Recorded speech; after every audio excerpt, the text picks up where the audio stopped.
अब आप भी हमारे पसंदीदा टॉयज ऑर्डर कर सकते हैं www.puntoonkids.com से। Link is in the description. Pocket money. शाम के 7 बज रहे थे और मम्मी किचन में डिनर की तैयारियां कर रही थी।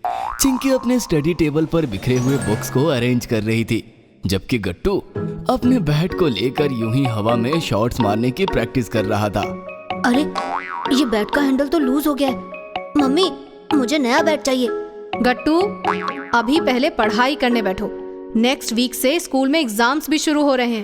नया बैट अब एग्जाम्स के बाद मिलेगा, समझे? तभी पापा भी ऑफिस से आ जाते हैं और उन्हें देखकर गट्टू फटाफट अपने बुक्स लेकर पढ़ाई करने बैठ जाता है। पापा मुस्कुराकर बच्चों को पढ़ाई करते हुए देखते हैं और फिर खुद सोफे पे आराम से बैठ जाते हैं। अरे ये टीवी का रिमोट नजर नहीं आ रहा है। आज का न्यूज़ बहुत इम्पोर्टेंट है। अरे गट्टू और चिंकी, तुम लोगों ने टीवी का रिमोट कहाँ रख दिया? गट्टू और चिंकी रिमोट को ढूंढने लगते हैं। थोड़ी देर में चिंकी को रिमोट मिल जाता है, जो न्यूज़पेपर के नीचे छुप गया था। पापा ये लीजिए रिमोट, यही न्यूज़पेपर के नीचे पड़ा था। आज का न्यूज़ इम्पोर्टेंट क्यों है पापा? कोई क्रिकेट मैच था क्या आज? नहीं, क्रिकेट मैच से भी ज्यादा इम्पोर्टेंट। आज हमारे देश का बजट डिक्लेयर हुआ है। ये कहते हुए पापा ने टीवी ऑन करके न्यूज़ चैनल लगा दिया। वहाँ एक न्यूज़ एंकर बजट की डिटेल्स बता रही थी और टीवी स्क्रीन पे बहुत सारे नंबर्स और टेक्स्ट लिखे हुए आ रहे थे। ये तो इतनी जल्दी बोल रही है, आपको कैसे समझ आ रहा है? मैं तो जब तक स्क्रीन पे कुछ पढ़ पाऊँ तब तक सारे टेक्स्ट और नंबर्स स्क्रीन से गायब हो जाते हैं और नए डिटेल्स आ जाते हैं। अरे गट्टू, तुम्हारी पढ़ने की स्पीड कम है क्योंकि तुम डुओलिंगो एबीसी ऐप यूज नहीं करते। पर डुओलिंगो एबीसी ऐप में क्या होता है चिंकी? अरे डुओलिंगो एबीसी ऐप बहुत ही मजेदार तरीके से हमें नई चीजें सिखाता है। यहाँ अमेजिंग स्टोरीज होती है, कई मजेदार एक्सरसाइजेस भी होती है और खेल ही खेल में हमारी पढ़ने और समझने की स्पीड भी बढ़ जाती है। अच्छा, वो कैसे? आओ दिखाती हूँ। Chad had only one chicken, but his chicken had a magic charm. Put the word chicken back together. C H I C K E N chicken.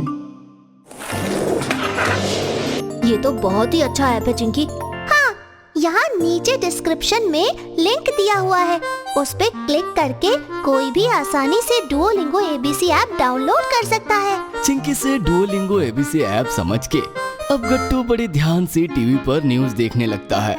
Chinki भी पापा के साथ टीवी पर न्यूज़ समझने की कोशिश कर रही थी। ये बजट क्या होता है पापा? हाँ, मैं भी जानना चाहता हूँ। ये तो बहुत सारे पैसों की बात कर रहे हैं, लाखों करोड़ों रुपए। अरे अभी तुम दोनों बहुत छोटे हो, बड़े हो जाओगे तो बजट समझ में आ जाएगा। तब तक मम्मी किचन से आ जाती है और बच्चों के कौतूहल को देखकर मुस्कुराती हुई कहती है, अच्छा, मैं आसान शब्दों में तुम्हें बजट समझाती हूँ।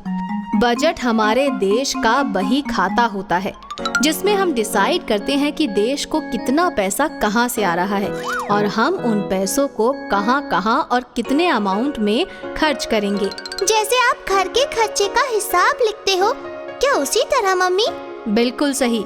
जैसे पापा की सैलरी को हम इनकम में लिखते हैं और घर के सारे खर्चे जैसे किराना, स्कूल की फीस, लोन्स की ईएमआईज, सेविंग्स, शॉपिंग और एंटरटेनमेंट के खर्चे, ये सब एक्सपेंसेस में लिखते हैं। जैसे घर का बजट वैसे ही देश का बजट। हाँ, अब समझ आ गया। ये तो बहुत आसान था, समझ गई मैं। लेकिन अभी सिर्फ थ्योरी समझ में आया है, प्रैक्टिकल करके भी दिखाना होगा। मतलब मैं तुम दोनों को 500 रुपए दे रहा हूँ इस मंथ की पॉकेट मनी, और महीने के एंड में हम देखेंगे कि तुम दोनों ने इस 500 का कैसा बजट बनाया और कैसे यूज किया, ठीक है? ये तो बहुत अच्छा आइडिया है। गट्टू और चिंकी 500 रुपए पाकर बहुत खुश हो जाते हैं। गट्टू के पास लंबी लिस्ट थी ऐसे चीजों की जो उसे खरीदना था। एक नया बैट, बाइनोकुलर्स, एक रिमोट से चलने वाली कार और भी बहुत कुछ। चिंकी ने हिसाब लगाया कि 500 रुपए में उसे 4 वीक्स तक चलाने हैं। इसलिए उसने एक नोटबुक में 4 कॉलम्स बनाए, वीक 1, वीक 2, वीक 3 और वीक 4, और हर कॉलम के ऊपर लिखा 125 रुपए। फिर चिंकी ने मम्मी से एक पर्स लिया और उस पर्स में 125 रुपए डाल लिए पहले वीक के एक्सपेंसेस के लिए। बाकी के 375 रुपए उसने कबर्ड में रख दिए।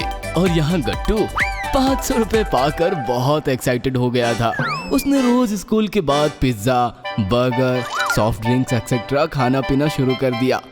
उसने 150 रुपए का एक नया बैट लिया और 80 रुपए एक बाइनोकुलर्स पे खर्च किए। महीने की 15 तारीख को जब उसने अपने बैग में पैसे चेक किए तो उसे झटका लगा। अरे मेरे सारे 500 रुपए खर्च हो गए। अभी तो 15 दिन और है महीने में, क्या करूं मैं? वही चिंकी भी कभी कभी स्ट्रीट फूड खाती थी और उसने खुद के लिए नए क्रेयॉन्स भी खरीदे, पर वो एक वीक में सिर्फ 125 ही खर्चे करती थी। इसलिए 15 तारीख के बाद भी उसके पास 250 रुपए बचे थे। गट्टू अपने पैसे खत्म होने के कारण काफी उदास था और चिंकी को ये देखकर अच्छा नहीं लगा। उसने गट्टू को अपने पर्स से निकाल के 50 रुपए दे दिए। मुझसे गलती हो गई चिंकी, मुझे भी तुम्हारी तरह बजट बना के पैसे खर्च करने चाहिए थे। कोई बात नहीं गट्टू, अगले महीने से तुम ध्यान रखना। महीने के एंड पर मम्मी और पापा ने गट्टू और चिंकी से 500 रुपए की पॉकेट मनी का हिसाब पूछा। गट्टू को तो याद भी नहीं था कि उसने सारे पैसे कहाँ खर्च किए, पर चिंकी ने छोटी से छोटी एक्सपेंस को अपने नोटबुक में लिख रखा था। उसकी बजट बुक में 70 रुपए की सेविंग्स भी थी और गट्टू को दिए 50 रुपए का लोन।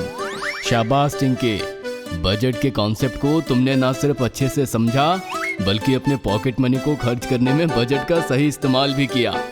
मैं भी अपनी गलती समझ गया पापा मम्मी। नेक्स्ट मंथ से मैं भी चिंकी की तरह बजट बना के पॉकेट मनी यूज करूंगा। शाबाश मेरे बच्चों, we are proud of you. अगर आपको हमारी वीडियोस पसंद आ रहे हैं तो इन्हें लाइक करें, कमेंट करें और सब्सक्राइब करें